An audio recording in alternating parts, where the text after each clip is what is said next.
بسم الله الرحمن الرحيم الحمد لله رب العالمين والصلاة والسلام على رسول الله صلى الله عليه وسلم የተከበራችሁት ወንድሞቼ እንግዲህ ረመዳን የመጨረሻው ምዕራፍ ላይ ወደ አሽሩል አኺር እየገባን ነው።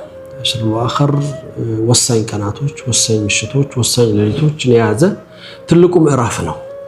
የሥራዎቻችን ጉዳይ የሚታይበት በብዙ መልኩ ለዚህ ነው እንግዲህ እነዚህን የመጨረሻ 10 ቀናቶች ያለፉት 20 ቀናቶች ላይ እየጎደሉን የመጨረሻ ምዕራፋችን አድርገን ወስነን አላህ ጋር ከፈጽመን ሙተቃዕ ሚነ ናር ከሚባሉት ከጀሃነም ነፃ ከሚወጡ ሰዎች ለመሆን የመጨረሻ ጥረታችን የምናደርግባቸው ጊዜያቶች ረሱል አሚን ሐቢብ አልሙስጠፋ ሰለላሁ ዐለይሂ ወሰለም إذا دخل عشر شد معزره وعقض أهله عشر الآخر ሲገባ ሽርጣቸውን አጥብቀው ቤተሰቦቻቸውን ቀስቅሰው ሌሊቱን በኢባዳ ያሳልፉት ነበር።